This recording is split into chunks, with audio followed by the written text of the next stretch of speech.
നമസ്കാരം. ഈ കൊട്ടാരക്കര എം.എൽ.എ. മന്ത്രി കെ.എൻ. ബാലഗോപാൽ നമ്മളെ ചിരിപ്പിച്ചു കൊല്ലും. തെരഞ്ഞെടുപ്പ് അടുത്തപ്പോഴാണല്ലോ കോമഡിയുമായി രംഗത്ത് വന്നത്. ഇതിനു മുൻപ് ഇവിടെയെങ്ങും ഇല്ലായിരുന്നോ? എന്തോ ഇപ്പോൾ നടക്കാത്ത പ്രഖ്യാപനങ്ങളുമായി കൊട്ടാരക്കരയിൽ തന്നെയുണ്ട്. പക്ഷെ ഓഫീസിലൊന്നും ആരും കാണാൻ ചെല്ലാറില്ല. അവിടെ പട്ടി പെറ്റി കിടക്കുക. ചെന്നിട്ടും കാര്യമില്ലെന്ന് ആളുകൾക്ക് ബോധ്യമുള്ളത് കൊണ്ടായിരിക്കാം ആരും അങ്ങനെ സമയം മെനക്കെടുത്താത്തത്. അതൊക്കെ പോട്ടെ, അതല്ല ഞാൻ പറയാൻ വന്നത്. ഇന്നലെ സോഷ്യൽ മീഡിയ തുറന്നപ്പോൾ ഒരു പോസ്റ്റ് കണ്ടു. തിരുനെൽവേലിക്ക് ഇനി പുത്തൻ ബസ്. കൊട്ടാരക്കര തിരുനെൽവേലി റൂട്ടിൽ പുതിയ ബസ് അനുവദിച്ച കെ.എൻ. ബാലഗോപാലിന് അഭിനന്ദനങ്ങൾ. കൊള്ളാം, നല്ല കാര്യം സഖാവേ. ഇതിനു മുൻപ് കഴിഞ്ഞ ആഴ്ച KSRTC കൊട്ടാരക്കര എന്ന ഫേസ്ബുക്ക് പേജിൽ ഒരു കുറിപ്പുണ്ടായിരുന്നു. KSRTC ജീവനക്കാർ പങ്കുവച്ച കുറിപ്പാണത്. കാരണം ആ പേജ് കൈകാര്യം ചെയ്തത് KSRTC ജീവനക്കാരാ. അതിങ്ങനെയാണ്: KSRTCയുടെ ഡിപ്പോകളിൽ ഏറ്റവും കൂടുതൽ കളക്ഷൻ നേടുന്ന ആദ്യ 5 ഡിപ്പോകളിൽ ഒന്നാണ് കൊട്ടാരക്കര. പക്ഷെ കൊട്ടാരക്കര ഡിപ്പോയ്ക്ക് സ്വന്തമായി ഒരു ATO ഇല്ല.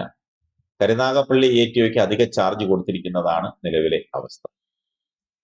Kottarakkara Mookambika super deluxe AC sleeper cum seater ആക്കിയപ്പോൾ ഞങ്ങൾ പോസ്റ്റ് ചെയ്ത ഒരു വാചകം പുത്തൻ പ്രതീക്ഷകളും ചില ആശങ്കകളും ബാക്കി നിർത്തി Kottarakkara Kollur AC sleeper cum seater ആക്കുന്നു എന്നാണ്. ചില ആശങ്കകൾ, അതാണിപ്പോ നടന്നുകൊണ്ടിരിക്കുന്നത്. ഒരു ട്രിപ്പ് പൂർത്തിയാക്കാൻ 1500+ കിലോമീറ്റർ ഓടുന്ന ഒരു വണ്ടിക്ക് എന്തെങ്കിലും ഒരു കംപ്ലൈന്റ് വന്നാൽ പകരം ഓടാൻ ഒരു സ്പെയർ വണ്ടി കൊട്ടാരക്കര ഡിപ്പോയുടെ കയ്യിൽ എന്നല്ല KSRTCയുടെ കയ്യിലില്ല. സ്ഥലം MLA, അതായത് നിലവിലെ കേരളത്തിലെ ഫിനാൻസ് മിനിസ്റ്റർ കെ.എൻ. ബാലഗോപാൽ.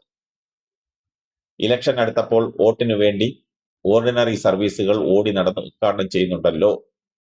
സ്വന്തം മണ്ഡലത്തിലെ KSRTC ഡിപ്പോയിൽ നടക്കുന്ന സൂപ്പർ ക്ലാസ് ബസ്സുകളുടെ ക്യാൻസലേഷനും ഡീഗ്രേഡിങ്ങും കാണാത്തത് എന്തേ? ഒരു ചോദ്യചിഹ്നമാണ്. കൊട്ടാരക്കര ബസ് സ്റ്റാൻഡിന്റെ നവീകരണത്തിനായി അങ്ങ് ആദ്യ ബഡ്ജറ്റ് അവതരിപ്പിച്ചപ്പോൾ പ്രഖ്യാപിച്ച തുകയും ഇപ്പോൾ അവസാനം പ്രഖ്യാപിച്ച തുകയും ആരും മറന്നിട്ടില്ല. സ്വിഫ്റ്റ് എന്ന കമ്പനി രൂപീകരിച്ച് ദിവസക്കൂലിക്ക് ആളുള്ളത് കൊണ്ട് മാത്രം ഗതാഗത വകുപ്പ് മന്ത്രിയും കൊട്ടാരക്കര MLAയും ആയിരുന്ന ശ്രീ കീഴൂട്ട് ബാലകൃഷ്ണപിള്ള തുടങ്ങി വെച്ച സർവീസുകൾ ഇന്നും ഓടുന്നു.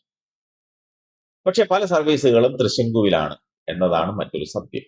ഇതാണ് ആ ഫേസ്ബുക്ക് പോസ്റ്റ്. ഇതിനെക്കുറിച്ച് എന്തെങ്കിലും മന്ത്രി കെ.എൻ. ബാലഗോപാൽ സഖാവിന് പറയാനുണ്ടോ? താങ്കളുടെ സ്വന്തം മണ്ഡലത്തിലെ KSRTC ഡിപ്പോയ്ക്ക് ഒരു ATO ഇല്ലെന്ന് പറയുമ്പോൾ അതിൽ നിന്ന് മനസ്സിലാക്കാൻ താങ്കളുടെ കാര്യക്ഷമതയും KSRTCയോടും ജനങ്ങളോടുമുള്ള കരുതലും. താങ്കൾക്ക് അല്പമെങ്കിലും വോട്ട് ചെയ്ത ജയിപ്പിച്ച വോട്ടർമാരോട് പ്രതിബദ്ധത ഉണ്ടായിരുന്നുവെങ്കിൽ കൊട്ടാരക്കരക്കാർ മാത്രമല്ല ജില്ലയുടെ പല ഭാഗങ്ങളിൽ നിന്നും യാത്രയ്ക്കായി വരുന്ന യാത്രക്കാർക്ക് ബുദ്ധിമുട്ടുണ്ടാകാതിരിക്കാനും ബസ് സ്റ്റേഷന്റെ പ്രവർത്തനം സുഗമമായി നടക്കാനും അതിന് ഉത്തരവാദിത്തപ്പെട്ട ഒരു ATOയെ നിയമിച്ചേനും.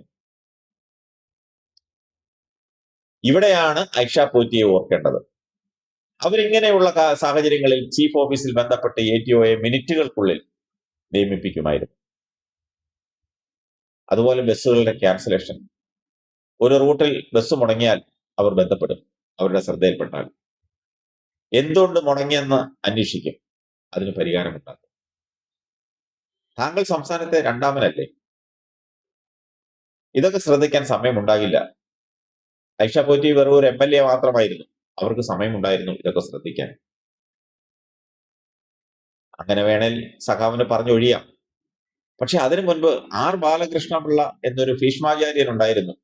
അദ്ദേഹം MLAയും മന്ത്രിയും ഒക്കെയായി കൊട്ടാരക്കരയിൽ വാണിരുന്നു. ഇവിടെ ഒരു കുറവും ഉണ്ടായിട്ടില്ല. അദ്ദേഹം തുടങ്ങി വെച്ച റൂട്ടുകളും ബസ്സുകളും ഒക്കെയാണ് ഇപ്പോഴും ഓടുന്നത്.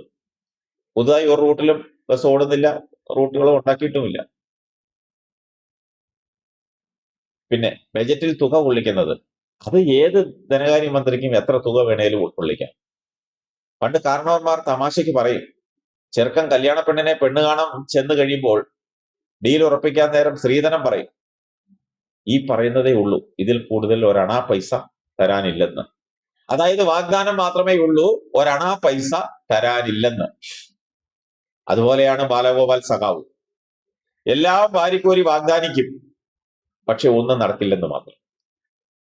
കൊട്ടാരക്കര ബസ് സ്റ്റാൻഡ് എയർപോർട്ട് മോഡലാക്കുമെന്നൊക്കെയാണ് പറഞ്ഞിരിക്കുന്നത്.